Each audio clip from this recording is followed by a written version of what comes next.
Hello there, Tina Jessen here from Tea Room Secrets, and welcome to our group coaching call.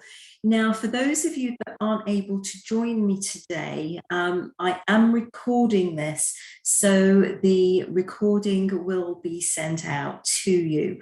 And if you are watching the recording back and you have any questions, then you can either bring them along next month or reach out to me via email, and I'll be happy to answer those. So today it doesn't look as though I've got anyone joining me live, which is absolutely fine. We'll still go through some of the questions that have been posed and some of the issues that keep cropping up. And today I really want to focus on one of the subjects that I keep hearing so much about. And there's probably three subjects that, or three separate issues that come from that. And I think that is going to be worth spending some time on today, because everybody needs to understand this and bring that on board with your approach to how you're running your business. And that is staffing and pricing your menu and not burning out. So when we start our tea room business, sometimes we just get so excited by the idea of running a tea room that we don't stop and really think about the business aspects of that. And I really want to kind of step through that with you today. So if you are passionate about tea and tea time, you don't have to open a tea room. You can still deliver an afternoon tea service as a home-based vendor from your home without investing in actually moving into a tea room. Because as soon as you get premises and you're having to hit rent every month, you've got your additional costs of heating and lighting. And let's be honest, things are going up all the time right now, so it might not be a good time to do that. While you are wanting to have the tea room, and I kind of get it, because you kind of get this kind of idea, it's very romanticized, and sometimes it's hard to realize how much hard work it's going to be until it's too late. And that's one of the things that I'm trying to prevent you falling into, so to give you as much knowledge and information as possible, and to really make you think. So if it's the fact that you are kind of wanting that romantic idea of serving afternoon tea for people, consider doing it from your home and not going the whole hog into the tea room industry. Now, if you are already committed to doing that, or in the industry already, or really want to do that, you need to approach it as a business. And that means is you have to value the time that you're putting into this. Now, before we open, we are so focused on the opening that we sometimes forget that once we're open, that isn't the end of it. That's the start of it. That's the start of serving customers. That's the start of incurring costs on a daily basis and on bringing revenue in on a daily basis. But we do need to make sure that we are structuring our business in such a way that we are replaceable. It's no good saying, I've been running my business for 1.5 years and I haven't taken any money out of it yet. You need to make sure that you are paying yourself, because even when you're not delivering it yourself, you're having to pay someone else. And sometimes we go in and we try. I mean, I've seen this actually in the Tea Room Secrets group, where people have said, well, I don't want to make a lot of money. I don't want to be greedy. I don't want to charge too much. I want to make this available to everybody. And I don't know if it's because a lot of women can find it hard to ask for the money because we just want to give really great service. And I think that's a really good point to rest on for a moment, because if you're not treating your business as a business and you don't want to charge too much and you want to make it cost effective or cost available for everybody, and you don't want to make any profit, and that's not a business. That is a hobby, and that's great. If you want to donate your time and donate your ingredients to doing mother and daughter church group afternoon teas, great, but just do that. Do not invest in a brick and mortar where you have to hit your numbers every month. You will have your rent, you will have your electricity, your heating, your lighting, your utilities, your telephone, you'll have your food, and then you'll have your staff. Now, you can start just on your own, but as soon as you open a tea room, 3 is the magic number. You need somebody in the kitchen, you need somebody front of house, and they probably need you to do the answering of the phones and basically running things. So the minimum number that you need is 3. So you need to make sure that you're pricing your menu accordingly, and that you can afford to pay for 3 people, even if one of those people is you, because you're not doing this just to be just to donate it, just to donate your time. You could do that, but it's not sustainable. So don't open with this idea that I don't need to pay myself immediately, or I can donate my time. One of the things that came up when I had my first business was this idea of putting so many hours in, and you can get completely lost and just live and breathe. And to be honest, you will live and breathe your business anyways, but you do need to schedule some downtime, otherwise you will burn out.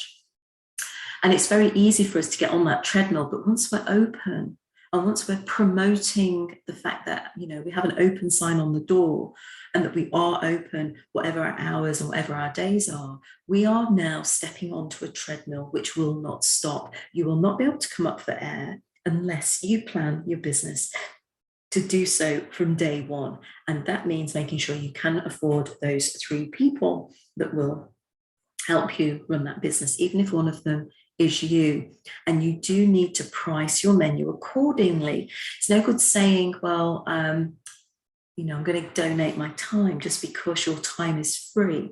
This idea of putting in 40, 50, 60, 80 hours a week is not unusual. I know it's scary.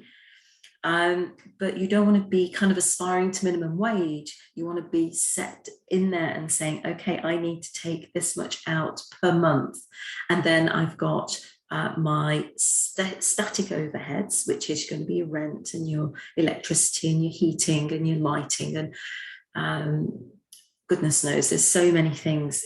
Cleaning out your grease trap each month, that was like $150 a month in my area. So there's so many costs associated with running an actual business. So please, please, please make that decision at the start. I'm either going to run it as a hobby and it's just going to be fun and I'm going to do it occasionally and I'm going to do it from home, or I'm going to get my big girl pants on and I'm going to run this as a serious business.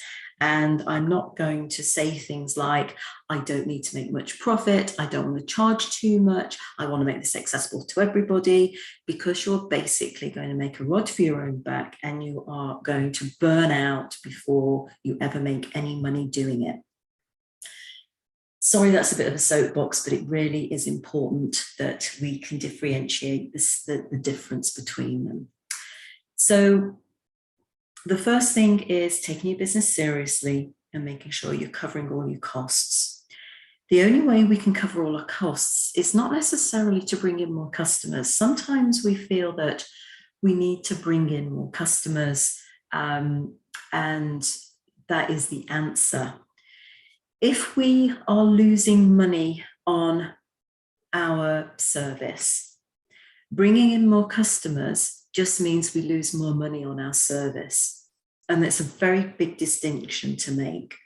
So you need to make sure that you are not just pricing your menu based on the costs. And I've spoken to some tea room owners who have artificially low costs because it's a husband and wife team who aren't taking a salary yet. And And that's okay, but that's not what I call a serious business, because you have to cover those, you have to cover that time, you have to cover the cost of that time. Even if you are willing to put the work in to start off with, eventually you are going to have to bring in somebody. I call it your second in command. You will need to bring in somebody so you can take a day off, so you can take a vacation, so that you can be sick without dragging yourself in to the business. So even if you have these artificially low costs because you're doing it with your husband or your spouse or a partner, and you don't need to take out a salary yet, you do need to make sure that you're including that in the way you are pricing your service. And in the case of a tea room, that's going to be, or a cafe, it's going to be everything on your menu. So you do need to make sure that you are pricing accordingly. You're buying in at the right price and you're selling it at the right price. When we buy in, sometimes when we start out, we think, well, we'll just go to the supermarket. Well, that's perhaps not the best price. So keeping or spending enough time to make sure you're getting the best price for the items that are on your menu is going to be part of the work that you need to do as an owner, because you need to make sure that you're keeping your costs low while keeping your quality up. So another aspect, let's just take a break there for a second. Another aspect that we are needing to consider then is making sure that we are making the decision between, is this a hobby or is this a serious business? Once we step into the fact that it's a serious business, we need to make sure that we know our cost base. And that includes making sure that you're paying yourself something so that you can bring somebody in when you're not there and pay them instead. So that's part of that. So then we think, well, who are we going to hire and how are we going to hire them? And I know at the moment, hiring is a big issue for so many restaurants, not just tea rooms. But it's really important to make sure that you're not just employing somebody or trying to go for somebody who just has a pulse, is what we sometimes end up doing. We need to be really clear what we actually want them to do.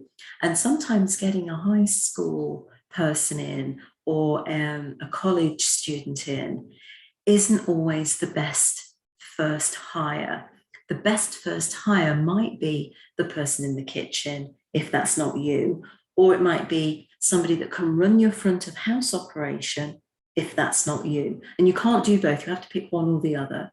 I would suggest as the owner, you want to be seen and you want to be upfront and you want to engage with your guests because that's part of the experience. So you do need to make sure that you've got the other half of that coin, if you like. So you need front of house, you need back of house. And front of house isn't just about running the food or taking an order. It's so much more than that. The person that you have at the front of house is the one that does the welcome, that knows the menu inside out. That's probably going to be you. So I would suggest that's where you would want to be. And then you need to hire, like I say, the other half of the side of the coin. And then your third person can be maybe somebody part-time, somebody that you bring in at weekends, somebody that you bring in for the parties, or bring in to do the bloody washing up, for crying out loud. Because it's so much easier for you to bring in somebody on a low hourly rate to do that type of work occasionally, but you still need your front of house and back of house person, and you can only do one of those things. And even if it is you and your partner splitting that, you need to make sure that you are at least putting in some money into your budget so that you are covering those costs when one of you is off. So how do we hire the right people? Well, we have to be really clear about what we want them to do. So if it is your back of house manager, and that's what we need to say. We want somebody that's going to manage the back of house. They are going to know about The health department rules and regulations, they're going to be ServSafe certified. They're going to have some kind of kitchen management certificate, which means they are going to have responsibility for rotation of stock, putting labels and dates on all the items in your refrigerator and freezer. So when the health department comes and does an inspection, it's on them. I mean, obviously you are the owner and you need to make sure that they're doing all their stuff, but they're going to take that ownership. They're going to manage that for you. And that is quite a responsible job. So you are going to be paying them a lot more than minimum wage. I was paying $20 an hour in 2008. So that might even be $25 an hour now.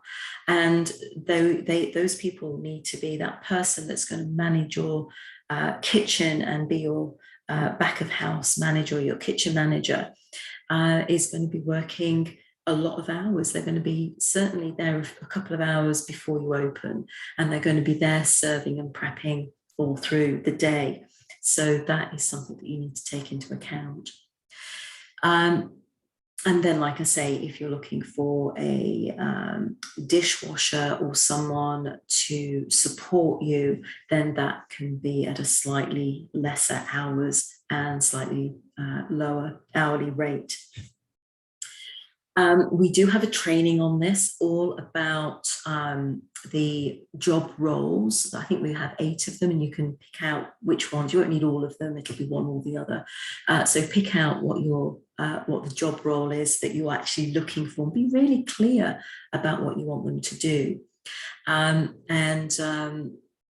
would say that your 3rd and 4th hires would be your part-time front of house staff. Where you might need some extra help at the weekend or for parties or larger events, and they would perhaps have some serving experience. That would be great if you could, but again, you might need to pay a little bit more. And what we did at Tina's Traditional is we never paid server rates. We always paid at least minimum wage. So I think at the time it was around $9 an hour was minimum wage, and then tips were added onto that. So that's another thing to consider, is how are you going to manage tips? Are you going to bring somebody on a slightly lower hourly rate and then have all the tips going to them, or are you going to split tips? We did a split tips system within Tina's Traditional. I think it's fairer. It's not just the person speaking to the guest that gets that share of the tip. It's everybody, because your back of house, your kitchen manager, your person that's prepping the food needs to do a darn good job. And then the person washing up, they need to make sure that the cutlery is coming out clean. So by sharing tips, it makes more of a team environment, and everybody is responsible for the client and the guest satisfaction at the end of the day. So that worked really well for us, but that's just one idea.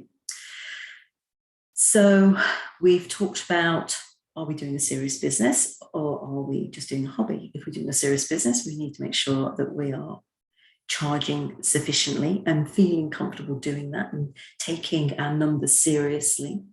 And then we talked a little bit about hiring, how to identify who the first hire would be and what we need from them. I have actually got some more information on this, and this might end up becoming another training. I'm just looking at how in fact, this might be interesting to just read through. So this was a job spec, an advert that went out. So it was Tina's Traditional Tea Room is now searching for a very special someone. Could it be you? And I think that's important, that rather than saying, server required, dull, let's be specific. We are looking for somebody special, because not just anybody is going to fit this role. It does need to be somebody special. And it might be somebody that is looking, that is that loves tea, or maybe a previous client, previous customer is the best person to come and work for you, that actually knows the experience and knows what that looks like. But anyway, going back to this advert, we're saying 4 key things that you must have: experience in customer service or hospitality and or working in a team. Number 2, skill set: customer focused, service focused, happy smiling face. How are you wired? Naturally born to serve, focused at the task in hand, detailed, process driven. Now we have lots of process. So being able to look at processes was going to be important for us. And a good fit to our fun and loving culture. That was something we did pride ourselves on. 5 things about our culture. We like to go above and beyond. We're always improving. Number 3, positive, caring and loving. We give praise where praise is due, and we care for our guests and our team. Now, you'll notice that I always talk about team. I don't talk about staff. I always talk about team when we're talking, especially when we're trying to attract people into the team. Owns it like an owner, and we think, what would Tina do? So ownership is a big part of this, because if you're not in the room, if it's your day off, or you've had to go to the wholesalers and you're leaving somebody in charge, they've got to think, rather than I'll leave it for Tina when she comes back. You've got to think about, well, what would she do? What would the owner do? What would Tina do? Speaks up and tells management of concerns, issues or problems, and never moans or gossips. We had a no moaning, no gossiping policy.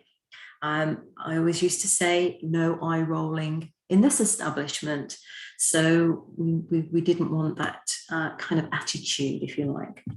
And a lot of what we do in a tea room when we are talking to clients rather than the kitchen side is going to be about attitude. In fact, actually, all of it is attitude. You've got to come to work with a good attitude, otherwise you're not going to be a good fit for us.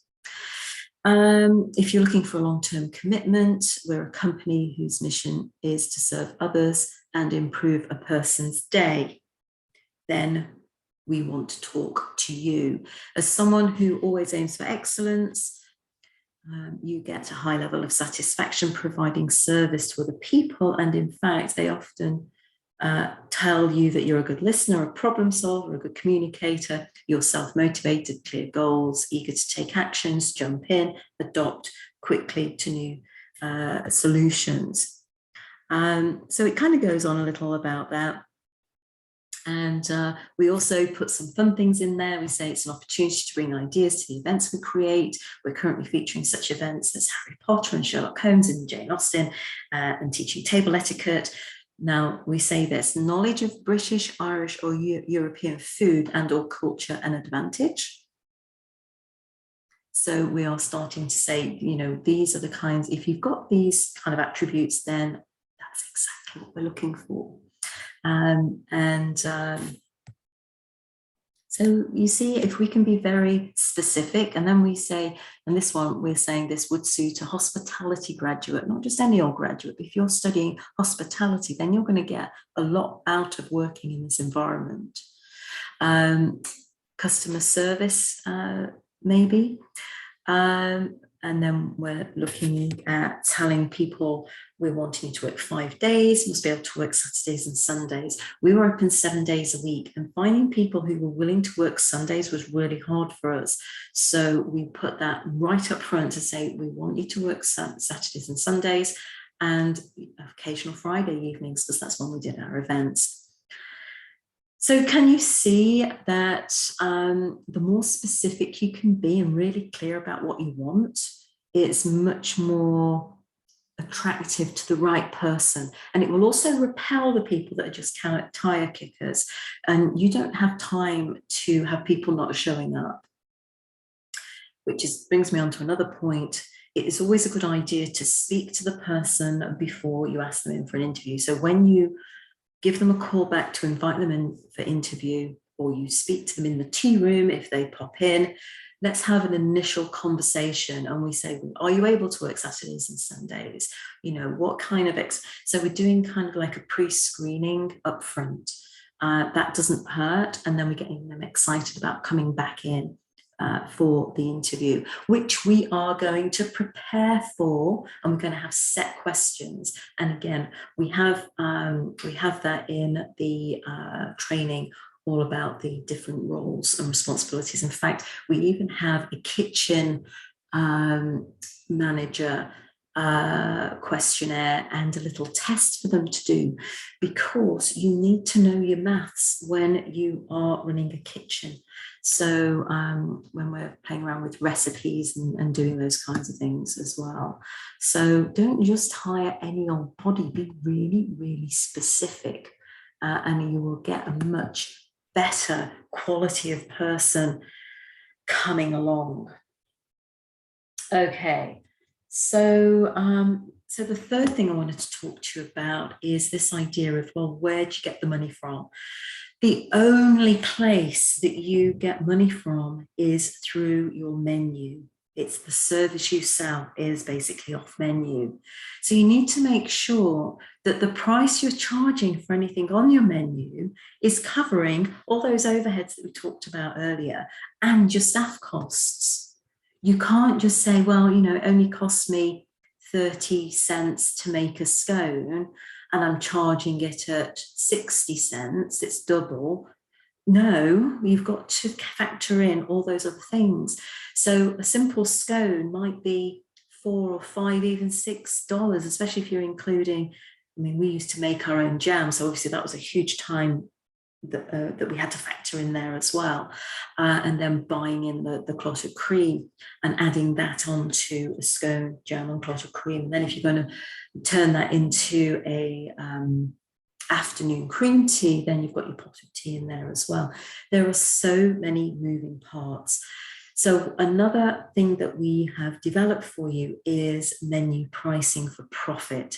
And I don't want you to go, oh, I don't want to make much profit. You do. You want to make as much profit as you can, because that's the only way you're going to stay in business and grow your business. Do not feel embarrassed, ashamed, dirty, yucky about making profit. You have to make sure you are charging enough. And pricing your menu is the only way that you are bringing in money into your business, unless, of course, you have multiple revenue streams, which is maybe for later. When you open your tea room, you probably just want to keep your menu simple. You want to keep your process simple. You want to keep your business simple. As you start to get your processes and you start to get into your stride, then you can start thinking about adding other things to your offer, so you have multiple streams of revenue. So maybe you are doing offsite catering, maybe you are doing a pickup service, maybe you are offering retail. These are things that can be added later and don't cost as much in manpower to produce, so it makes your profit margin greater. So multiple revenue streams is great, but baseline, you have to cover your costs. Do not be frightened to charge more. And if you haven't increased your prices in the last 3 months, you need to increase your prices, especially now because inflation is going through the roof and it's going up week by week. You will see your shopping bill, your ingredients list, expenditure going up.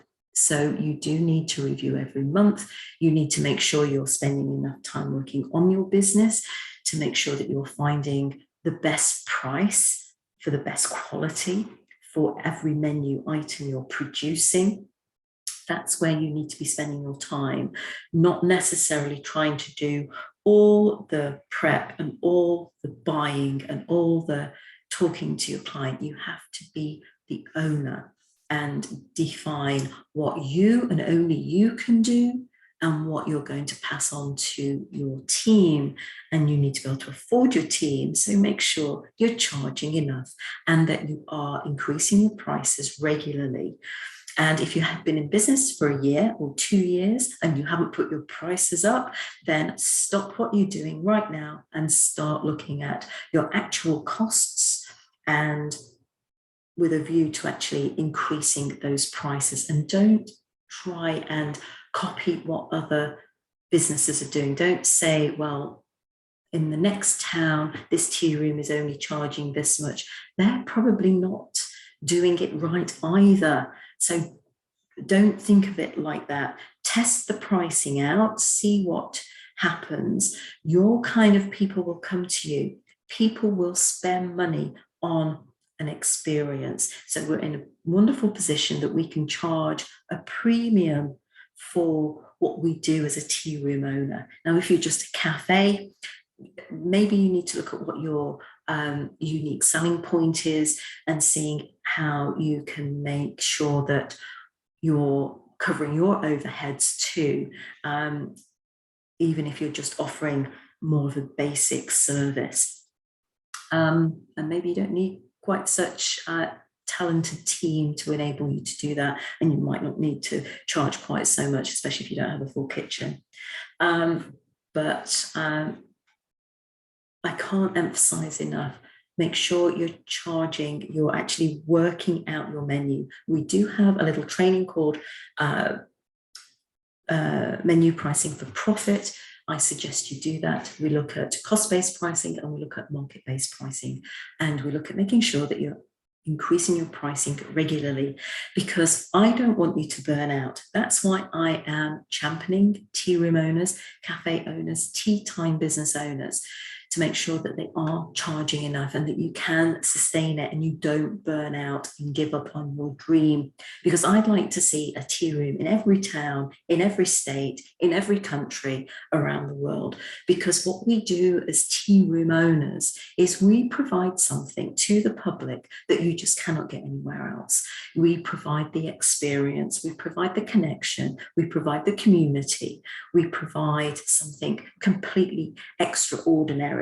And that's probably why you're really keen to do this. So I hope this has been helpful. I will get this recording out to those of you who are watching this or not able to attend the live training. Next month, now June, I'm going to be in the UK in June, so I'm going to have to change the time that I come out to you because we're 5 hours ahead and I don't really want to be doing this at 1 o'clock in the morning.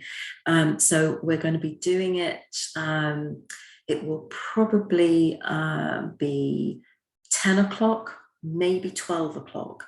I'll make sure everyone that is signed up to the monthly subscription that enables you to gain access to the monthly coaching sessions. I will send something out to make sure that you know the time. If you can't make the time, let me have your issues or questions ahead and I can speak to those things and then get the video recording out to you after the event. But if you can join me, obviously you are welcome to do so. So June, we will not be meeting at 6. We will be meeting earlier in the day. And I will get that time out to you a little bit closer to the time. And it's the third Monday of the month. So let's just have a look at what date that works out to for June. June will be the 20th. So the 20th of June will be our next one. And if you have questions in the meantime, or you want to send me your questions if you can't make it, then that is absolutely fine. And I will hopefully see you next time. Until then, bye for now.